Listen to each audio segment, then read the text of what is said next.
Welcome to Curito Connects. I'm your host, Jenn, and I've been conversing with friends around the world about life challenges and impactful moments. Conversations on this platform look at answering the questions, how we overcome challenges and how our experiences shape who we are and the work we do today. I hope this work can inspire you on your own personal and individual journey. Let's dive right in.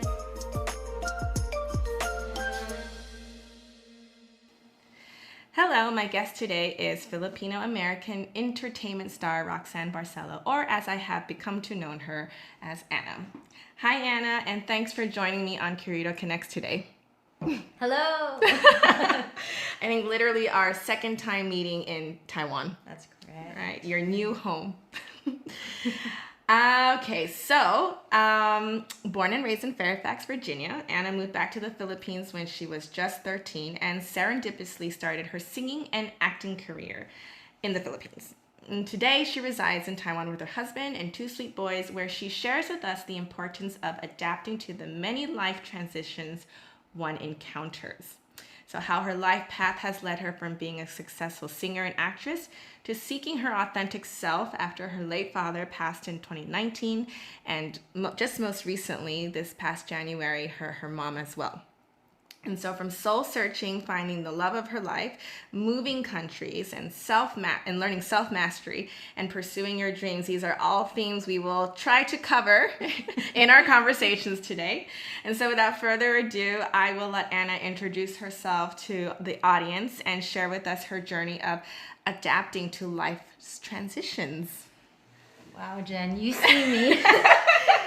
You see me. Pretty crazy. Yeah. Thank you for that introduction. That was very beautifully written, and I'm happy to be here. This is such an honor for me. Oh, well, such an honor for me as well. Can you tell us a little bit more about yourself for those who follow Curito Connects and have, who don't know you? Like I didn't. Hi, I'm Anna. Also known as? Yeah, I'm Roxanne Barcelo. I am a mother, a wife. I'm a sister and still the daughter. Mm-hmm. And yeah, I just moved here to Taiwan a year ago with my husband. I'm here and two kids, and I'm here on a gold visa. So that was kind of like our ticket entry. Yeah, our ticket to this new chapter in our lives. So yeah. Tell us a little bit of your background. So, like I mentioned earlier, mm-hmm. you were raised in the U.S. until 13. Mm-hmm. My parents moved to the U.S. after they got married in the Philippines, but it was kind of like an eloping kind of situation. It's a big deal for their generation. Exactly. And then, then they both started out really from the bottom. My mom's quick story was she was in a subway when she was about to try for a new job at the World Bank, and she was actually sitting in the train with the HR woman that was going to interview her. Amazing. She was doing like steno. My mom was practicing steno, and the lady was like, "Oh, what are you doing?" She's like, "Oh, I'm practicing for, the test later." And she was like, "Oh, for what company?"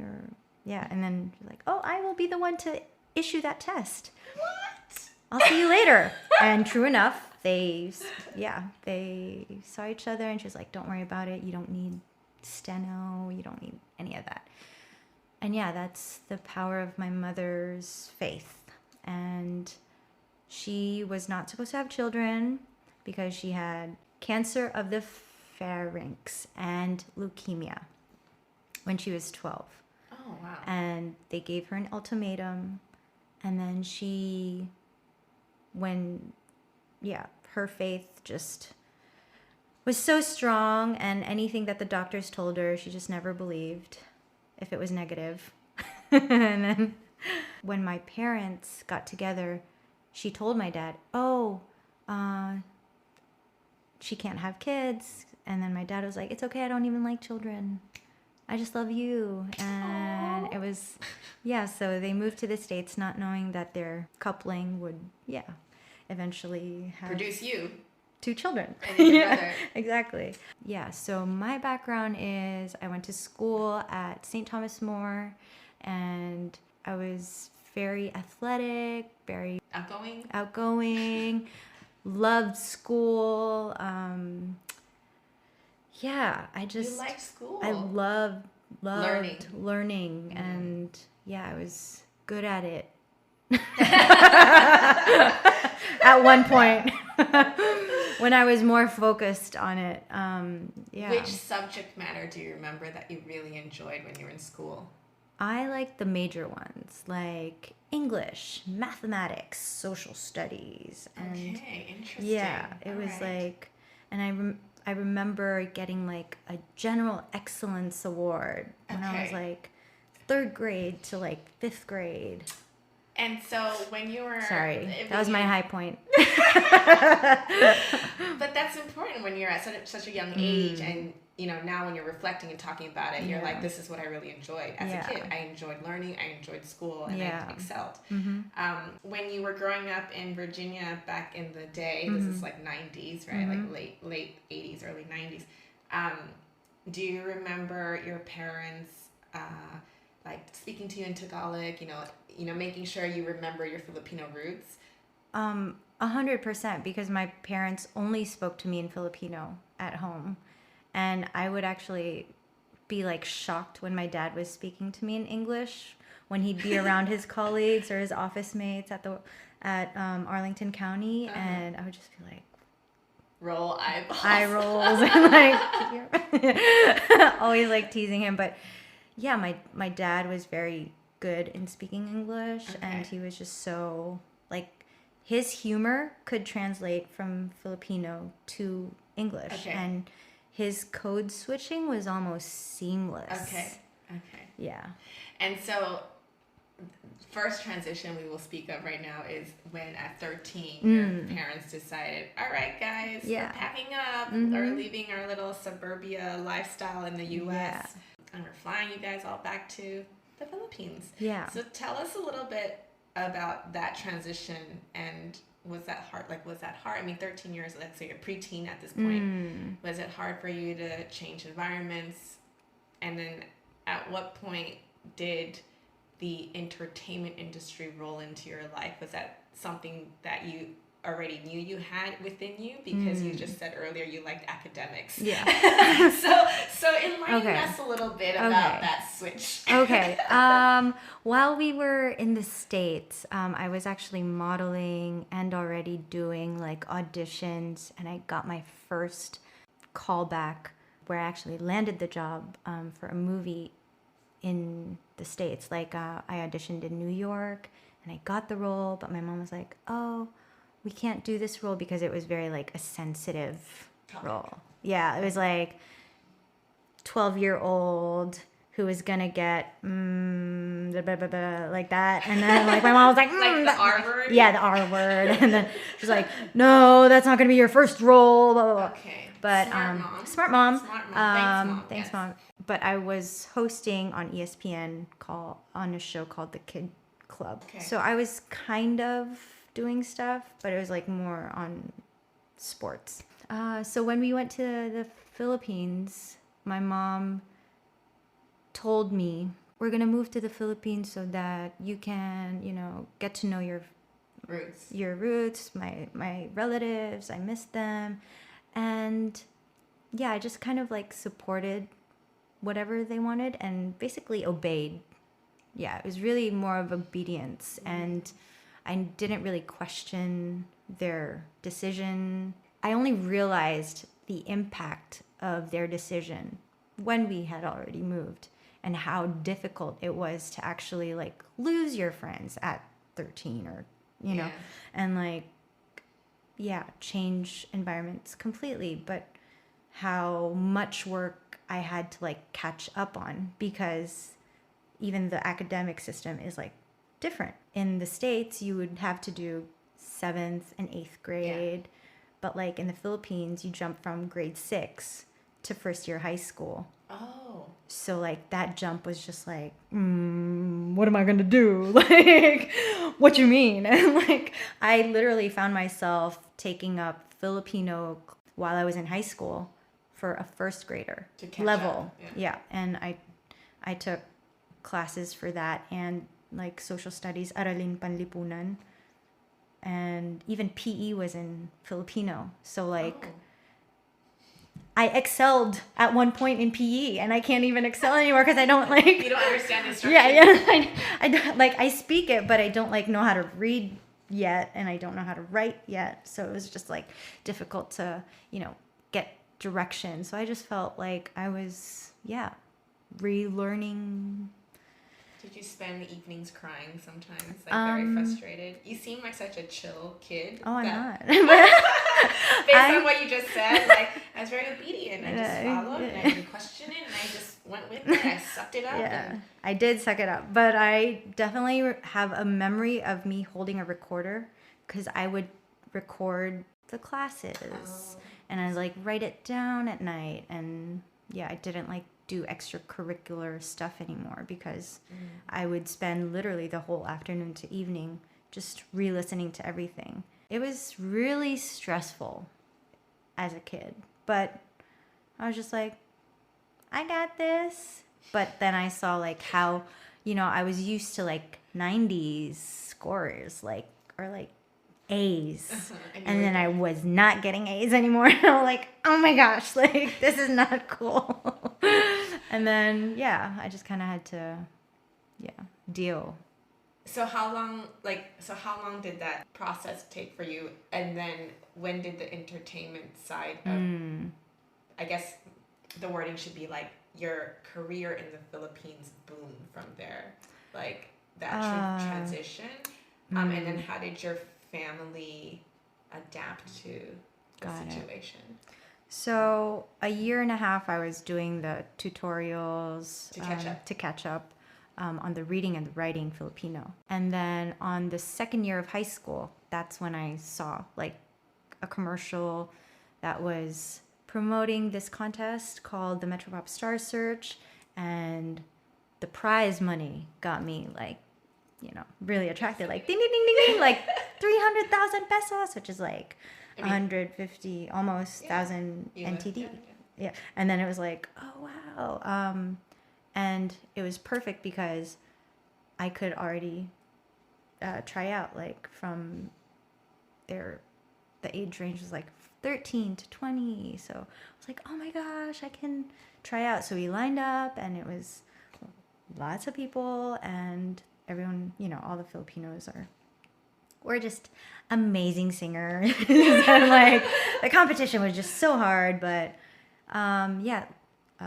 thankfully I got in second. I came in and I was able to, when I won first runner up, I was able to help my parents for the first time with like consciously help them with like my studies and like, tuition fee and that kind of stuff. And I guess how did they were very supportive, like from day one, even in the States. They were just like the parents who would have the camcorder, the one who'd be shouting and cheering like ridiculously loud. Like you didn't have to invite 10 people. You could just like count on my parents to like. So that'd be you for your pretty kids. Much. Exactly. Definitely the hype person. Yeah, the hype parent. But they were just so supportive. And So it sounds like they also saw that you had talent in this area, and so they allowed you to pursue it. Just kind of doing a stereotypical comment here, which is like, usually Asian parents are like, no, study, become a doctor, become a lawyer, right? Or maybe in some cases, in some households, it's like, we want you to focus on your studies, like, don't worry about the financials, we'll take care of that. But it sounds like in your household, the natural transition kind of happened. Yeah. And as a kid, did you ever question that? or did you, like, in terms of like, oh, how come suddenly as a teenager I am supporting my family in a way? Well, the natural transition that happened with our family, I guess, was they didn't actually tell me straight up that we need you to like pitch in.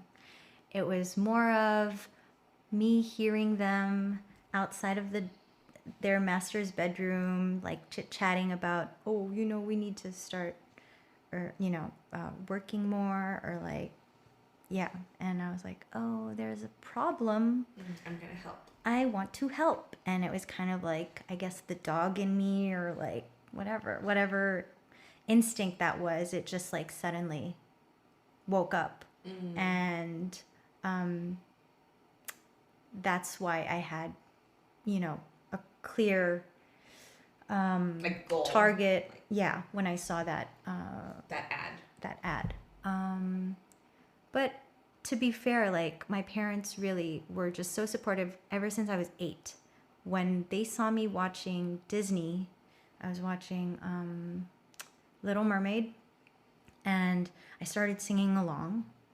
And then that was the first time they saw me singing. They're like, oh my gosh, she sings! Like, and then they... oh my gosh, she's actually pretty good. Like, what? And then they, they had me do lessons with a family friend of ours. Vocal coach. Yeah, and she's like my godfather's mom. And she, like, would do the piano, and we'd sing together. So it was very, like, it wasn't, like, a hard, you must learn. It was kind of like, just... You like this. Yeah, so I like this. Let's help you pursue it if you want. I enjoy it. Yeah, it just naturally happened. Yeah. And with like, finding jobs, it was for the first part of my career, it was very natural as well. Like, I didn't really audition for my first job. It was kind of like the director, Direk Mac Alejandre, like, saw me at that singing competition, and then he just kind of kept me in the back of his head. At like, the back of his I mind. Need her for yeah. a role, I'm gonna call her and exactly hire her. Exactly. And so he basically discovered me for my first acting job, and it was so perfect because the character was a girl who just came back from the East Coast. Okay. So and it's like your story. Pretty much has a brother, and like, yeah, a younger brother, and like, she's just finding her way through adolescent life and moving into a new school with like new friends. And I was like, oh, there's like zero acting in this. This is like literally my life. Like, so I guess, like, now that I'm talking about it in retrospect, I guess it really helped me in some ways, sort of like art imitates life and life imitates art kind of thing, and channeling that whole, truth into my work. So just to rewind a little bit, did you at any point, I mean, of course, you know, we're kind of doing like a reflection, but did you at any point think that that was the career path you wanted to take? Was there, you know, when you said earlier you were very into academics, did you ever think like, oh, you know, I really like the subject matter, like you said, math or, you know, or English? Like, did you ever think that you wanted to, you know, be a writer or, you know, be a mathematician and go study computer science or something? Like, did that ever cross your mind, or was it kind of like once you started pursuing the entertainment industry as an early teenager in the Philippines, you just kind of went all in, and just because that's a very busy full-on life that you know, you just go from one gig to the next gig, and then sponsorships and this and that. I'm not sure if I'm saying that correctly. No, you're because I am not in the industry, but no, sounds accurate, very accurate, Jen. So I'm just curious if at any point then, you know, was that ever something you thought of? I knew that when I was watching, because I watched a lot of TV, you know, when they say don't give your kids screen time, ooh, like, I was not the kid. Do you wear glasses? No, Oh, well, not lucky yet. you. Oh, Not well, yet. lucky you. Yeah, Or good- maybe good I should. vision. I should. I do have astigmatism. But yeah, I used to watch so much TV, and I remember watching the Oscars, all the awards nights, and being like, where are Asians? my Filipino idols at? Like, where are you guys? And my yeah, and then I remember seeing Lea Salonga one time for like the Tony Awards. Yeah. I'm like, oh, Yeah. and like, oh my gosh, like that exhilarating feeling as a viewer, Yeah. just like hooked me, and I was definitely inspired after that. So I knew I wanted to be like a performing artist. My love for math and history was not actually like something that I could like pursue as an, I don't know. I just like a profession. a profession, or like career. yeah, like when I did, That's not where your talents lie. like when I was gonna do college, my question was, okay, where is the least amount of units for mathematics? Like complete shift, because I feel like I was just so tired at that point with like catching up and like yeah. And then yeah, my dad was all through my life kind of like helping me just focus on strengths. Like let's just keep doing SWOT analysis, you know, sessions every year, and kind of like, okay, so let's just stick to your strengths pretty much. Oh, that's so cool. So he was What would he, like when you guys had your sessions, what would he use to coach you on in terms of talking about, okay, let's talk about your strengths. Where are we at right now? He's like, oh, let's do it for now. Okay, like now. Do it now. Where are you at now? He would actually tell me, or he would encourage me on communication skills. Lots of public speaking. He would give me like scripts, and I would just sit. He would work with you on it. He would just sit down and hear me do it a couple of times, like 3 or 4 times. And he'd have me sit down next to him, and he'd give, you know, corrections for some parts, like you should have paused here, or like you should have taken a breath here. You should enunciate when you say this. And like when you look at people and you speak to them, look at them in the eyes and really, you know, listen to what they're saying. And when you speak, like he was such a master communicator, and he was just like such a genuine being that, you know, it really inspired me to sort of walk the path that he like was encouraging me to walk on. And my mom was very encouraging as well. She was like, yeah, you don't need to do accounting like I did, because she would always say I wanted to do architecture, you know, but my mother didn't let me, kind of story. But she was always grateful to her mother because she actually landed a job at the World Bank. Like, where does that happen? Like, in what? And on the subway. Yeah, on a subway. Like, what? So, like, my parents were just very supportive. Yeah. And I feel like now I'm glad that they were very supportive of that path, because I feel Grounded. solid and you're very rooted.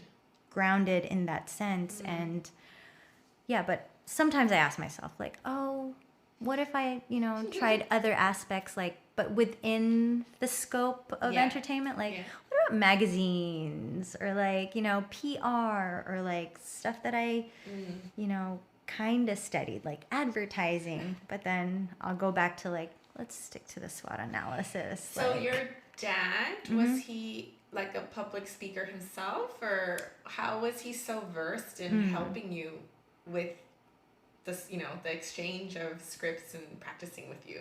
So he was a communication arts graduate as well, and then he took his PhD, but he was also a professor. So he secretly also wanted to be an actor at one point. I was kidding. His stage was different, Yeah, but his pretty stage was much, different, but his love for like educating and entertaining was definitely there. My mom was a fangirl all her life, like all the major like stars, like Sharon Cuneta, Nora Honor, and Maricel Soriano, like those big stars in the Philippines, she like adored and loved. Like I grew up watching their movies as well because of my mom, and she'll like, you know, she's like empathetic with all these protagonist characters, and like, you know, I'll just like look to my right and she's like weeping before the actress is weeping. So it's like, oh, okay, that's the power of acting and movies and the TV impact. and Yeah, so I'm like, interesting. So I guess that okay, whole yeah. You saw the impact with your immediate family of what entertainment can bring and do from a culture, like a pop culture standpoint, exactly, to everyday individuals and at homes. And we would do it. We would actually watch Filipino films during the weekend. They'd buy like music from Filipino artists. I was like heavily influenced with, you know, OPM growing up, because my parents just like literally got all the music from the Philippines. Are you gonna start with your kids as well? They hear me. They hear me. I'm OPM to them. Okay, so just before we... But yes, to answer your question. Okay, yes, good. Of course. It's important to Yeah, continue. I speak to them in Filipino. We watch Filipino films and sing, etc. Yeah. Before we hit the next transition, I just want to kind of have you share with us, because I think even maybe your own audience and people who are familiar with you and your work know you as, you know, the actress in this film, or the singer, or the host for X, Y, and Z shows. During that period of your career, what were some of the highlights, like the ups and downs of being in the entertainment business and as an actress and you know, singer in the Philippines? Okay. Before I answer your question, okay, I just want to tell you that I'm so happy that you asked me that previous question, because I'm like, I have a really beautiful memory now of my parents in like our basement. I saw that too just now, actually, when you were saying how you're watching the film with your mom and she started crying before the actress started crying. Like, there was like a moment. I was like, I could totally see that. Oh my gosh, you've unlocked it. Like, thank you for that. We're videoing right now. Thank you There's no so video, much. but we're like in tears. Oh my gosh, that's so, wow. I needed that. Thank you. You're welcome. Ooh, okay, so to answer your question, ups and downs. Lots of ups and lots of downs. The ups were, you know, the acting itself was great. Like, the jobs I got were so vast and really tested my... all ability, like all ranges. Good mentors. I was definitely blessed to work with the best directors and best actors, and even my different management companies I signed with, like, everyone was pretty much,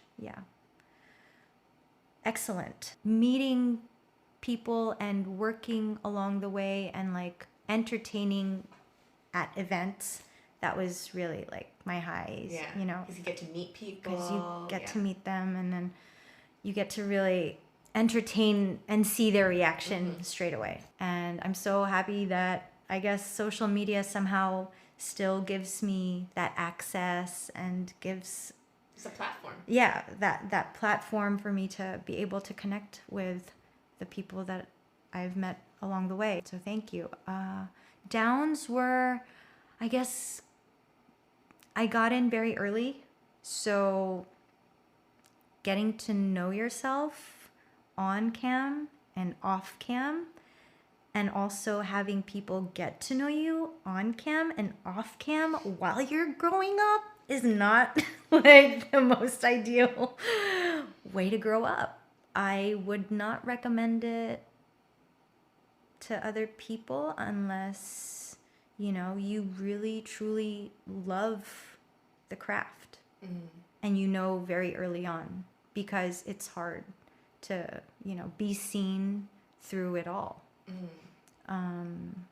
But yeah, I think my parents were just very supportive with all of that. They would help bring me back together after, you know, I go through something. Because that's quite hard, isn't it? Not just to be in entertainment, but I mean, just culturally in every environment, doesn't matter if you're in the Philippines or if you're in Taiwan or if you're in the US, being a celebrity, so to speak, and as like you said, you started early, so the gossip and the, you know, all that stuff, the toxicity of entertainment industry, that makes it quite hard to, like you were saying earlier, come out quite grounded, you know, and stable and rooted.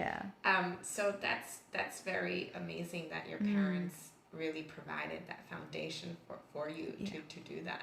And my friends from high school who are still my friends till now. In the Philippines. Although we've all gone to different places now. They were definitely a major part of why I still feel grounded to this day.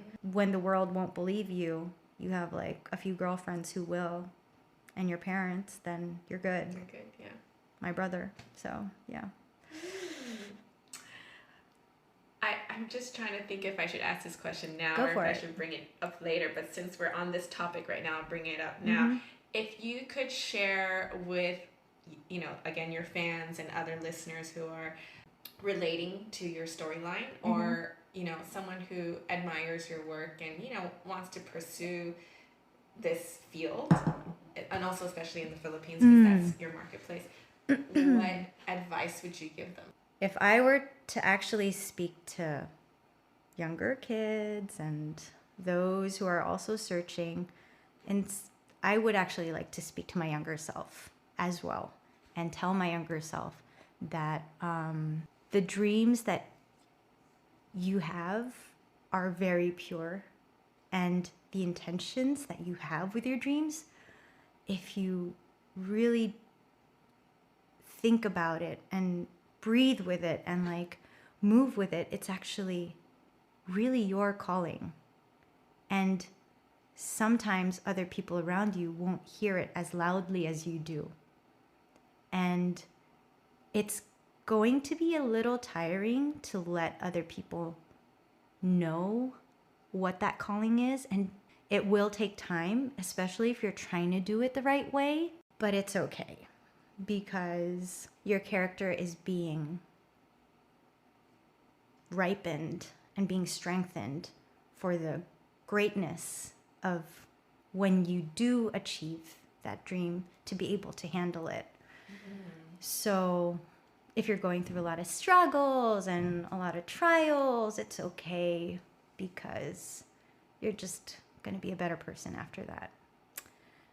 And answer the call, I think, you know, because it is a calling. It is a calling. It's a very specific calling. And I think you should really try to communicate what you are called to do to the people who can truly help you, like your support system. Really sit them down, even if you're 10 years old or like, or 30, and really say, I'm at this point in my life and I would like to do this.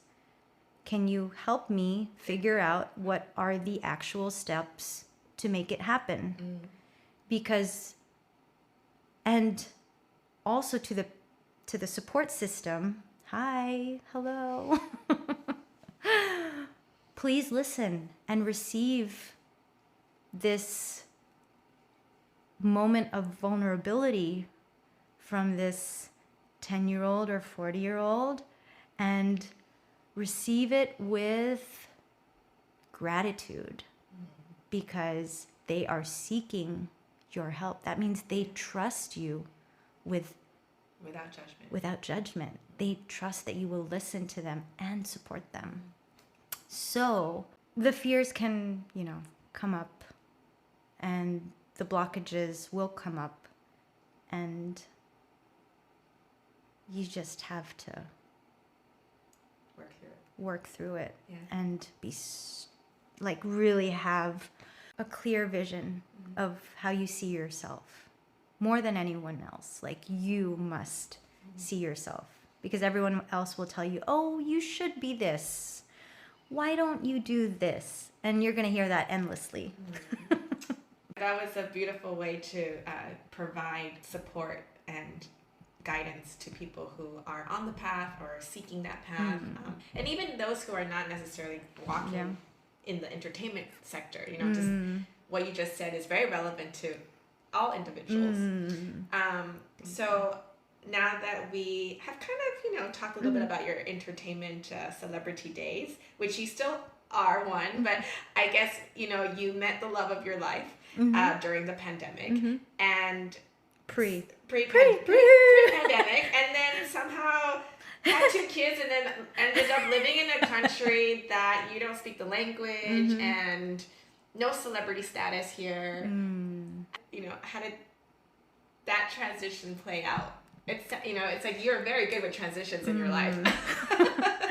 I don't know if I'm very good, but I do have the adaptability as one of my core strengths from SWOT. Based on the SWOT and the Strengths Finder test. But no, this one was definitely, I'm still in the process of finding my way. Yeah. Well, the interesting part about this particular transition where you are right now in is also you throw in the loss of both your parents in the short amount of time from 2019 to this year. I mean, that's a lot to process. Yeah. And I think, you know, prior to recording today, we also talked about how that is, it's a big shift, both from the identity standing point, from, you know, what we covered earlier in the conversation about celebrity status and your career. You know, I'm sure your fans in the Philippines are wondering, oh, is she forever gone? Is she going to come back? Is she going to do this and that? Yeah. And then you yourself trying to figure out, well, now that you're a mother of 2 and you're a wife, and the loss of parents, which is, you know, your family unit of the 4 of you with you and your brother, and now it's just you and your brother and your own now nuclear family. What does all that look like, right? So I guess it's more of a reflection question to you, right? And how maybe you can share with us what you've processed thus far in terms of, you know, finding love, becoming a mom, losing your parents, and where you are now with your career. That's 5. I can always come back if you forget. Sure. So let's start with love. We go with love first. So with finding love, I remember my dad always telling me, if you don't know if this is the person for you, then no one else will. So that's not the one. If someone has to know, it's you. Okay. Because they always say like, oh, yeah, you'll know when it's the right one. My dad would always tell me that to use my senses when I meet the right person. Like, even as basic as the 5 senses, the 6 senses, or even the 8 senses. What's the 8th one? Well, like...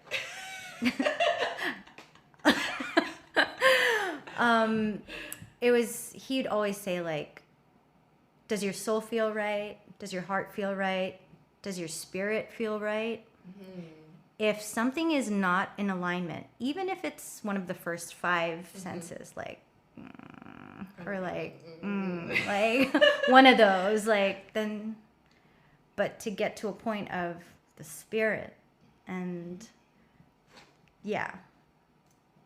And that was a tough journey, like, for me to, like, wait. Yeah. But when I actually met Jigs, and this was 4 months after my dad had passed, it was a time when I was not thinking about it anymore. I was like, I'm done. I'm okay with my, like, being single. I'm okay. I'm good. Then I met him, and I finally understood. 8th sense.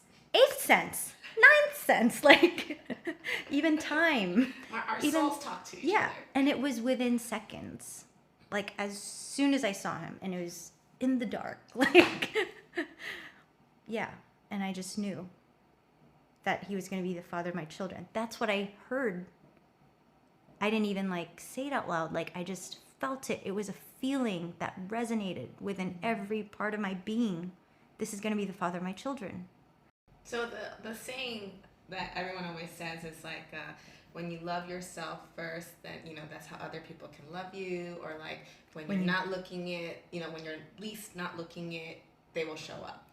Yes. Right? So when you know, you know. When you know. When it's aligned, it's aligned. When you least expect it, it happens. Right? I would always find myself like talking to couples that have been together for a long time, and I'd be like sitting in the corner with them and asking them, how do you know? How do you know? Like, tell me all about it. Like, I'd like ask all these questions, and yeah, they basically say the same things over and over again, and I never understood. Yeah.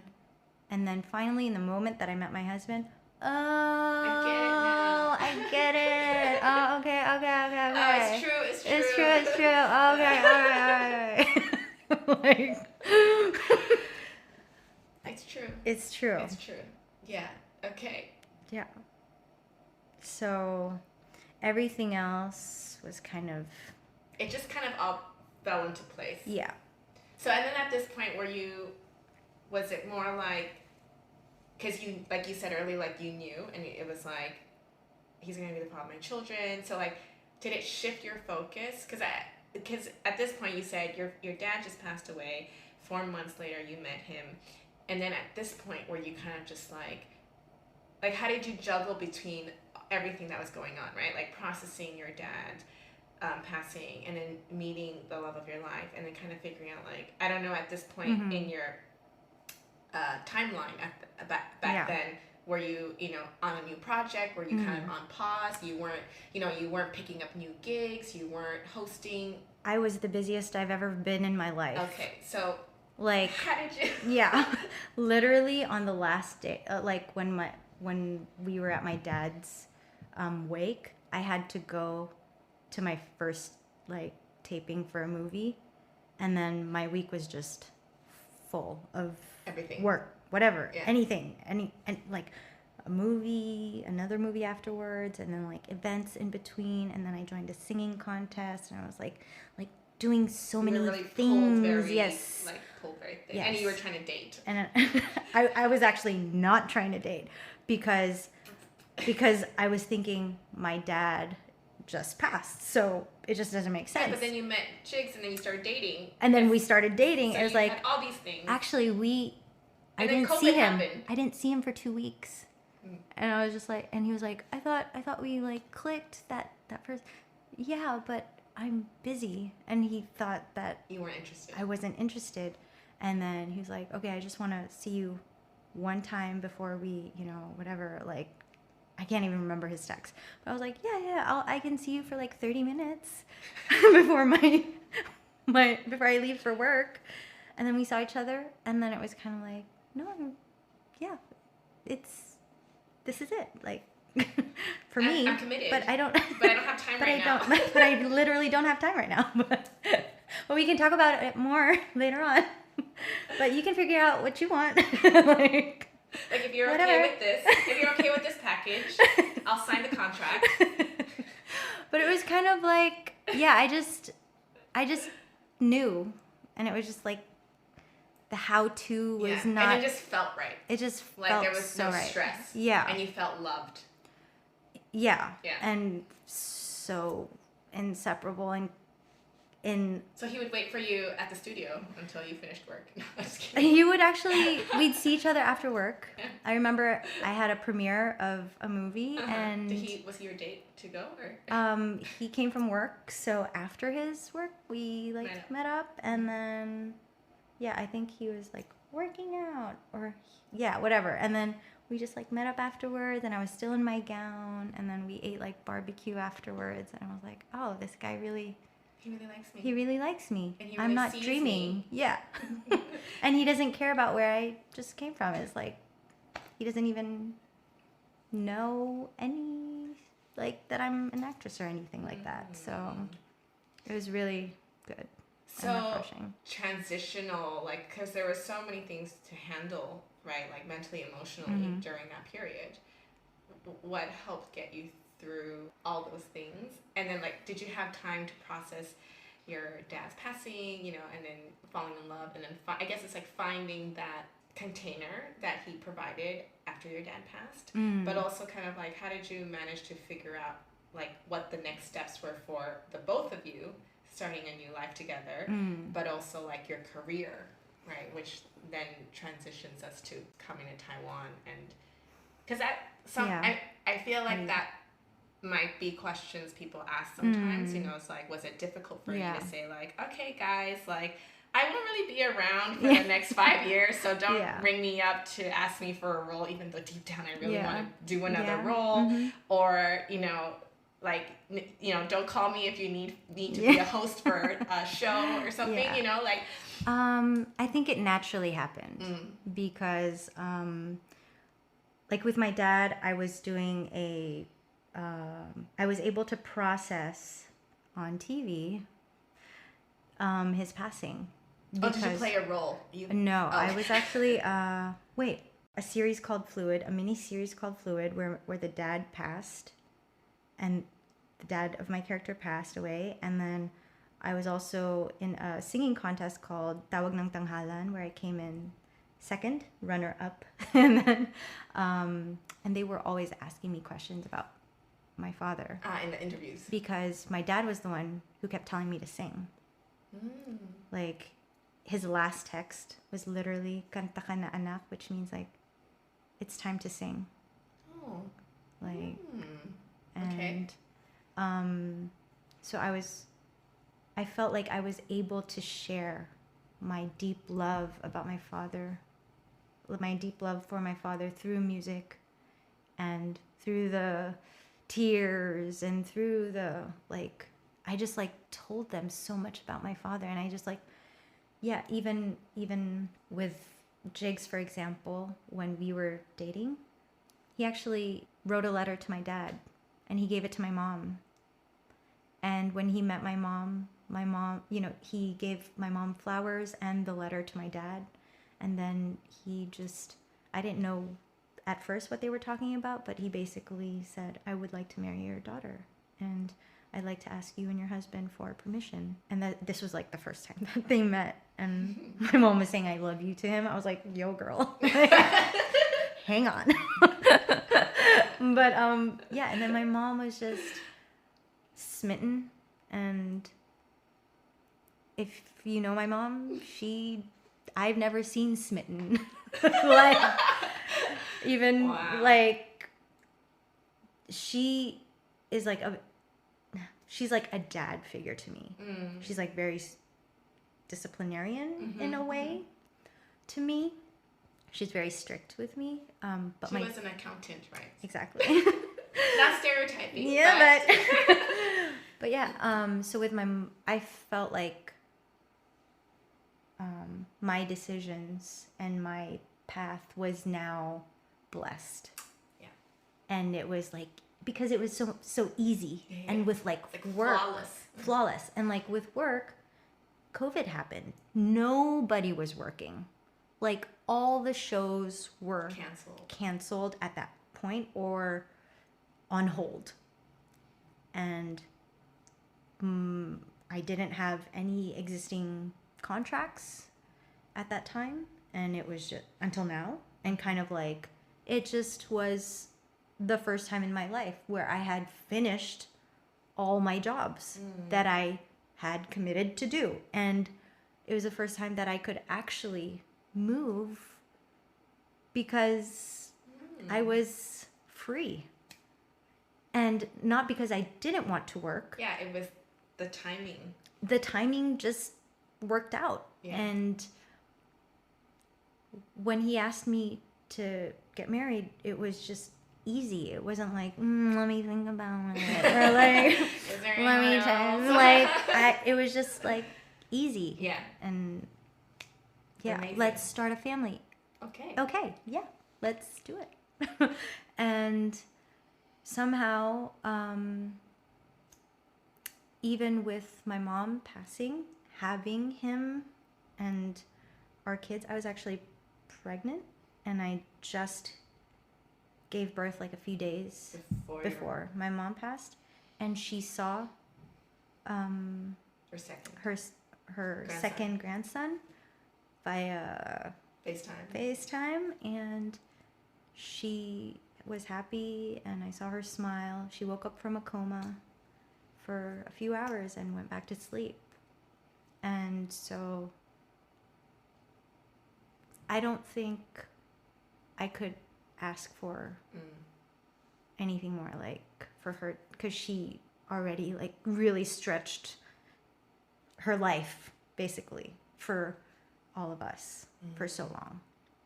She was supposed to pass at 12, 13, so. Right, and then she neither of you and your brother was supposed to be here, sitting here, right? So, like, we're just grateful.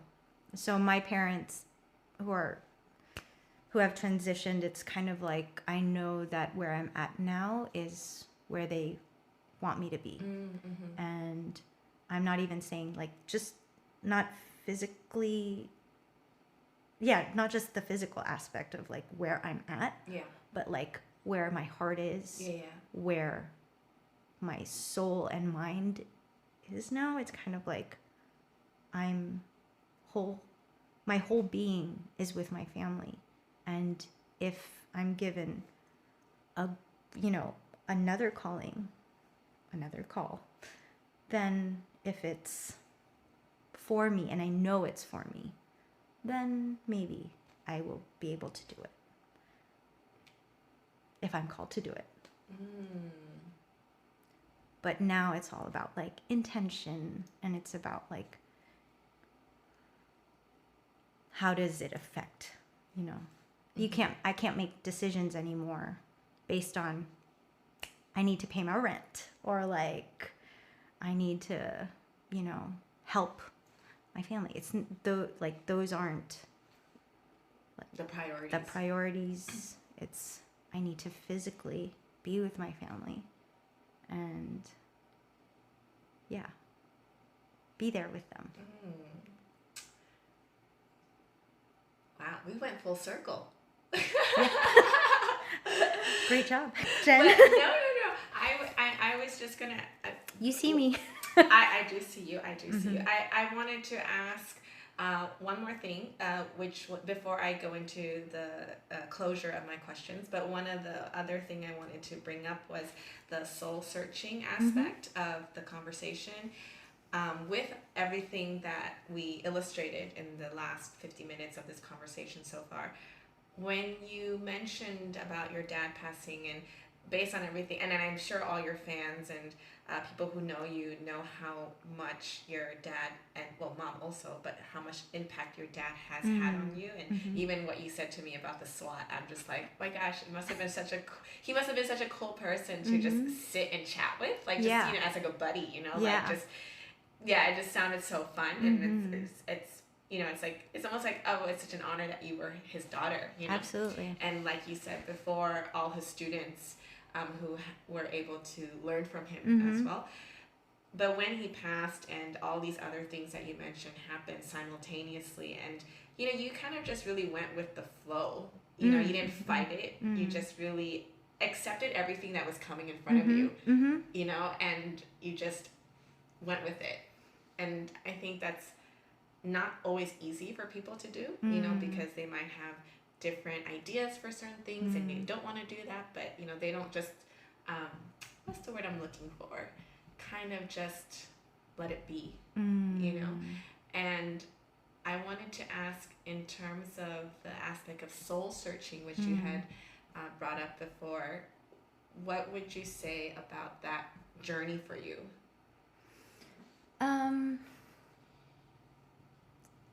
Before I met my husband, it was all about alignment.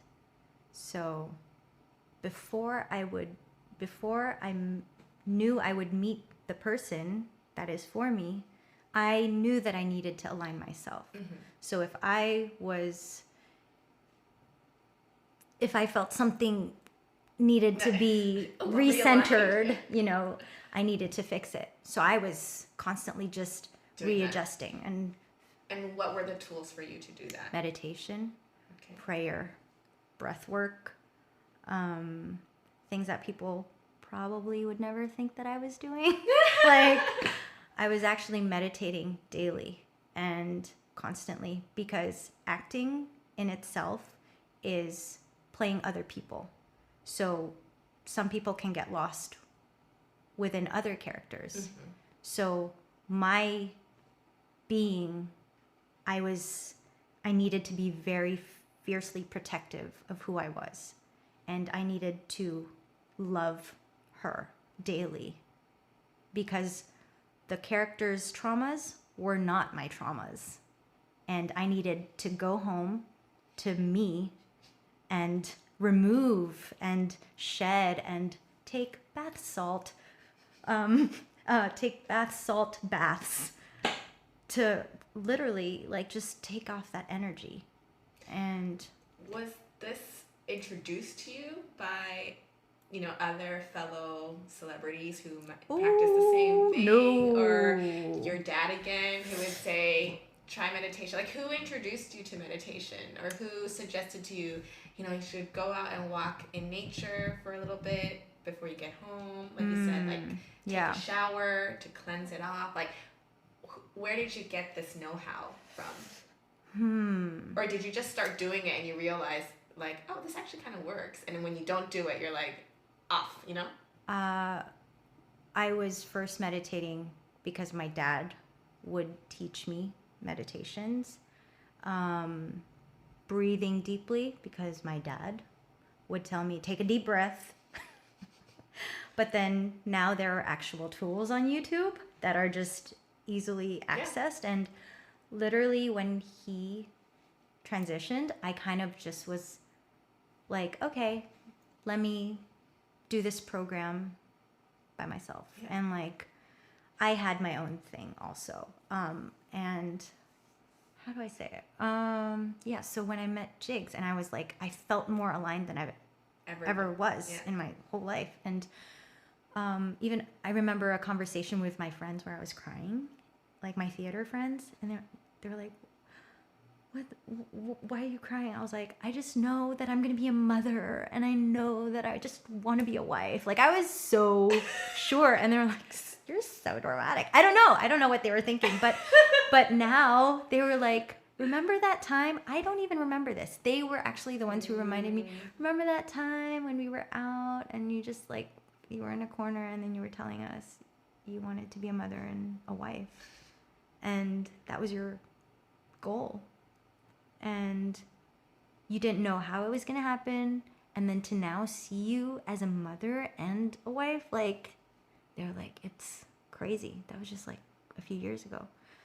They don't know that I would kneel down beside my bed and I would pray so quietly. Because I lived in a very like quaint studio. And I would just like be there in between, like when I had to rest, whatever. And I would just connect. And it's one thing to align within yourself, but to align with spirit and creator, it's like, you know, you can't really, I don't know. For me, I can't really manifest. I can only surrender all my requests and all my prayers and ask for the complete grace, because it's hard on our own. Like if we seek based, or if we work based on our own strength. So yeah, that's tiring. And at the point of my surrendering, this is all I have. That's when I guess things have changed and pivoted. And I also really want to honor my husband, Jigs, because we, as a unit, have really, I guess, he's been my rock. And he has, you know, really stepped up to the plate of being husband to me. And he's really called the greater Anna to come out and be the best that I need to be. And I feel like, you know, it can be challenging to like be in a new country, and it feels like I'm starting over in some sense, but I know that my home with him is so safe. I can cry. I can feel, I can share that I'm, weak some days, I'm moody some days. I can share that I'm happier some days, and I can share that I'm feeling good today. I feel like I'm on a nice pace, and he has been feeding me with like nourishment and love, and has accepted me. And so I feel like I'm on the right path. And so the constant dynamics of our relationship has really made me feel stronger.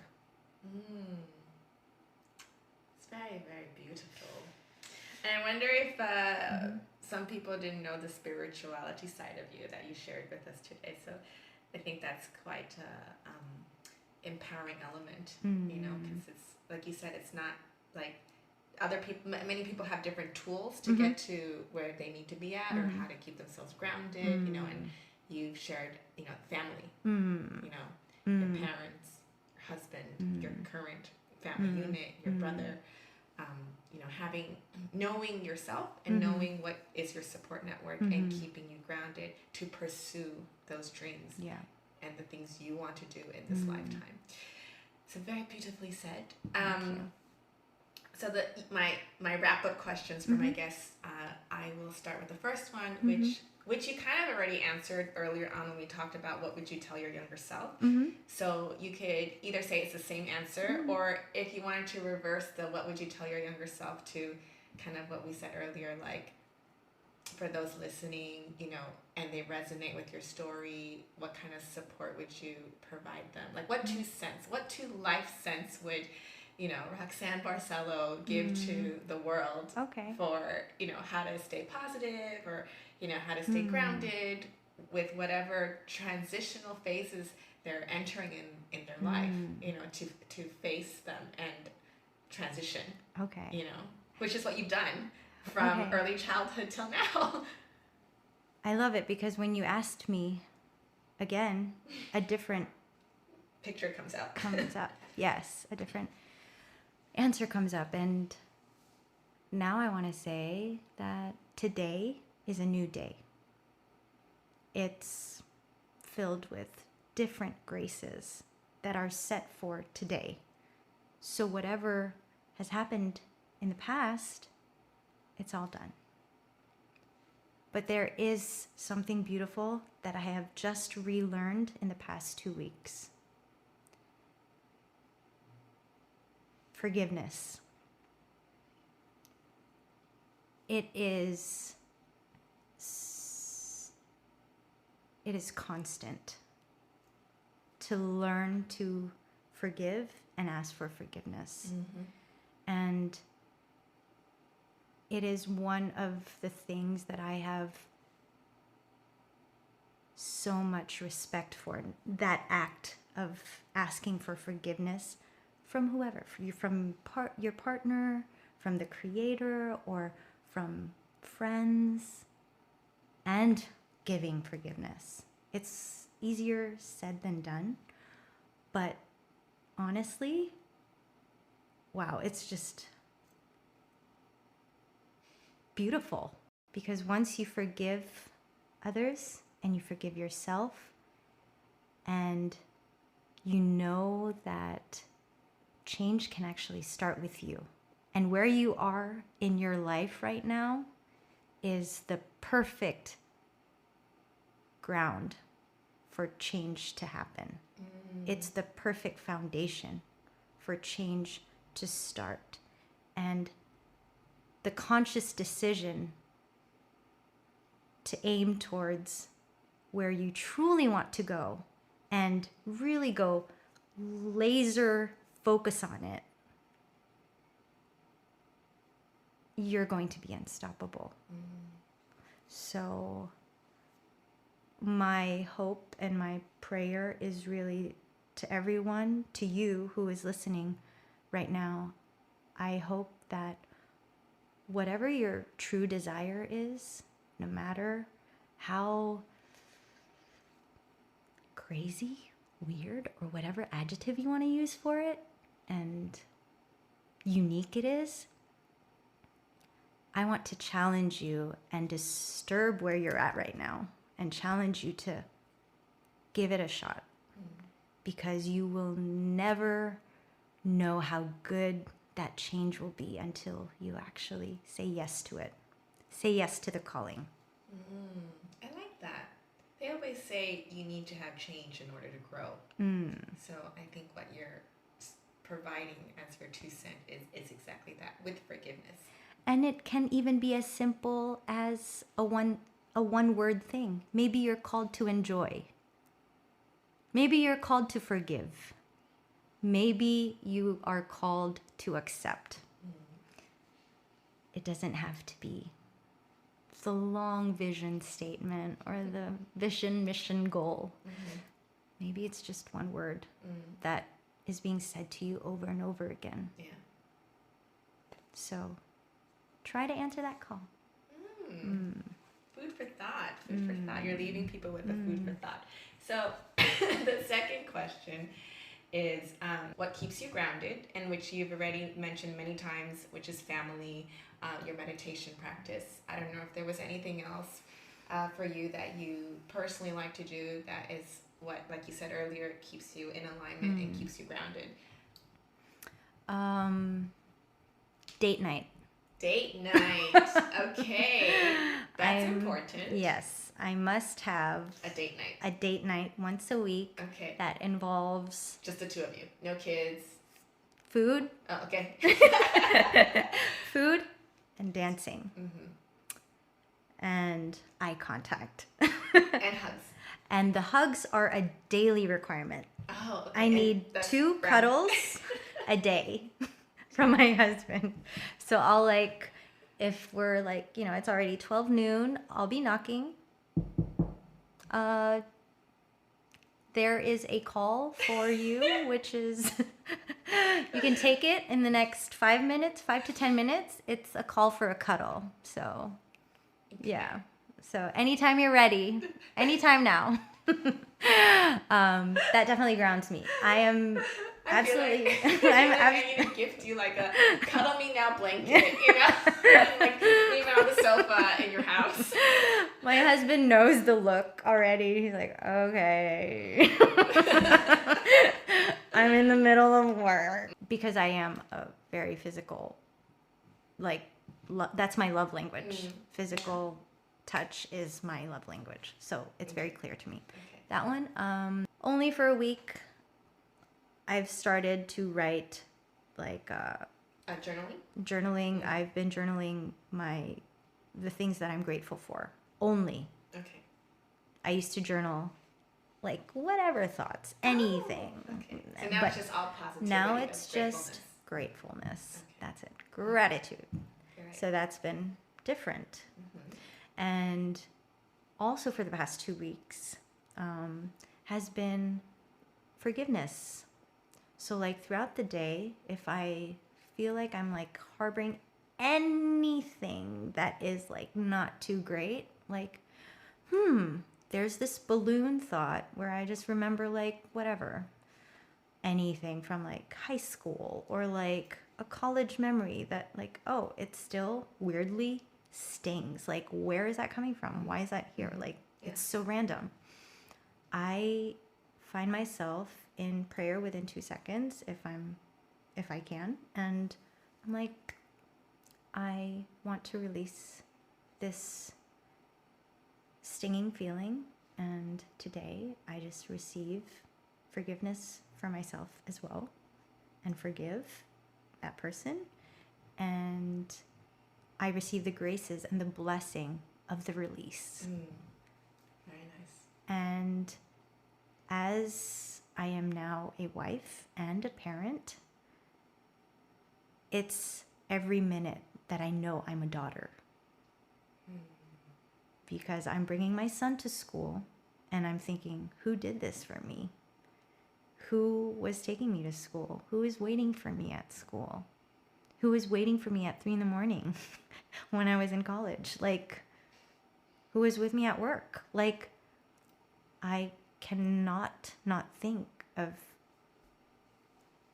those things, and how my parents have also taken care of me and how they have protected me. Yeah. So, yeah, like I ask for forgiveness for the times that, whatever. Like, And that keeps you grounded. like I stayed a little bit more in school and I should have just gone out, whatever. Like, I should have just, not made them wait. Yeah. As, Well, now you know as a parent. whatever. Yeah. So yeah, what else? My husband tells me you must eat, drink, and have had good sleep. So those things, if I don't have the basics, not too pretty. Wise guy. Wise guy. Yeah. Guy. Okay, and so the last one is, I usually like to ask about what books or podcasts or mentors that you've had, and I think definitely for one is your dad and your husband, who have guided you, like in terms of when you've gone through different difficulties or different challenges that really helped you, again, stay grounded, or, kind of help you shift your mindset or get going with what you needed to face.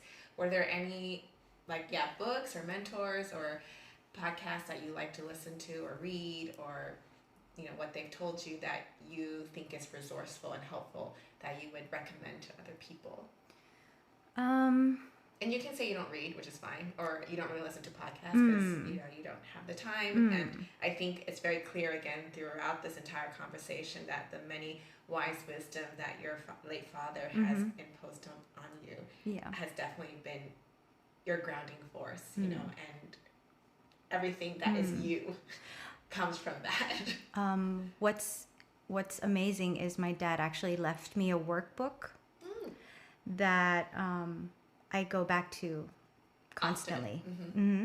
And they're questions, but they're also modules and models of different things that, like problem solving and like communication problems, like how to solve that. It's like, can we get access to this workbook? Is it available for me to put in the resources? I'll have an link that I can share with people so that they can I remember when we first met, and I told you about this and how I was like, my dream was to actually recreate it into something that's easy for others to read, because it's literally PowerPoint, like PowerPoint format on paper. But that's my goal. Next project. Yes. Not podcasts, but YouTube. YouTube, okay. Has been my best friend. Okay. Because there have been videos that I just go to every time that I feel like I need to talk to a friend. Can you share which, your top? Your top two. I love Dr. Maya Angelou and Marissa Peers. Okay. If I need that kind of grounding and all love, you are enough. You are affirmation. Affirmations, but it depends on what works for you. Of course, yeah. For two books that I love, Malcolm Gladwell's Tipping Point and Outliers. Just the idea of knowing that if you devote yourself to a skill set for 10,000 hours, that you will actually get to a tipping point that is, that you're going to be an expert. So that's what I'm working towards now in my life. Whether it's, the craft of singing or acting or cooking for my family. I just want to get to expertise levels. I want to be the best at what I do so that I fulfill something in my heart that feels excellent, you know? It's just different when you know that you give yourself fully to something. So, yeah. Wow. Okay. So, I will put all the resources you just recommended in the resources links below. Oh, one last. One more? Okay. Okay. I actually worked with a life coach named Sheena Veracruz in the Philippines while it was the pandemic. Okay. And we were just online, but she like really worked with me for like 3 months, and it was phenomenal. Okay. I think if there are, you know, people that you know who actually do life coaching, I think you should just reach out, and whoever you're comfortable with, I think it's like life-changing, because it's one thing to share with your friends and it's another thing to share with your family, but to have a coach you through life or through a stage in your life, I feel like iron sharpens iron. So if you're ready for a little bit of sharpening from the outside, outsource it. Outsource it. That's so well said. Okay, yes, I'll also include her in the episode. Awesome. Thank you. Links. Thanks. So people can follow you and, you know, follow the books you recommended, the YouTube links you recommended.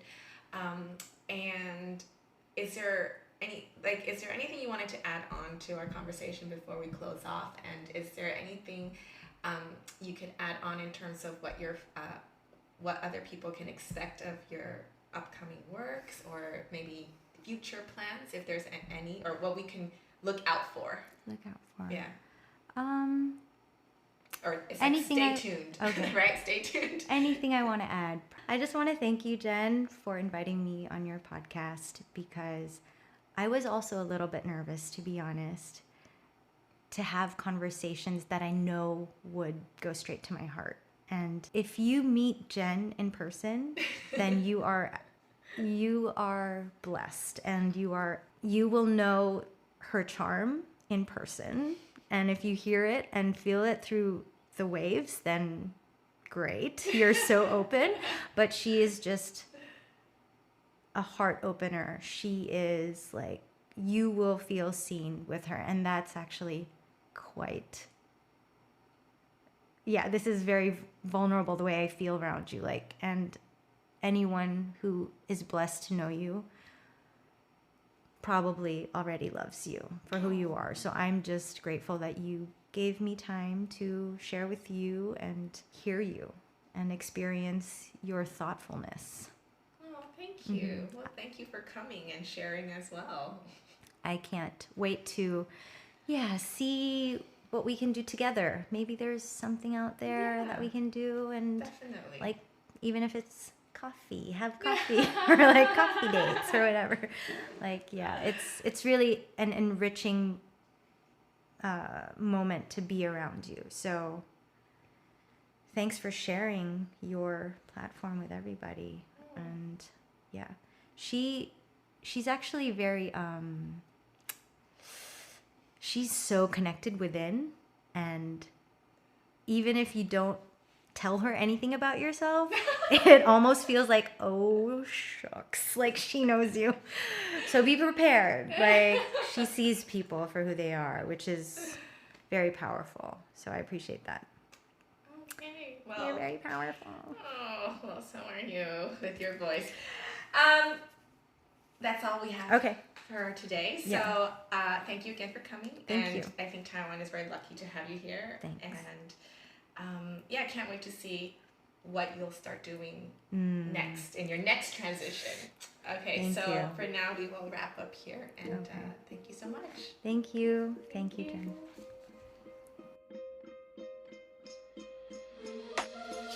That's all we have time for today. Thank you for listening to Curito Connects. For more Connects content, collaborations, and discoveries set to inspire you on your own individual journey, please head to our website at www.curito.co. Until next time, stay inspired, and thank you for joining us at Curito Connects.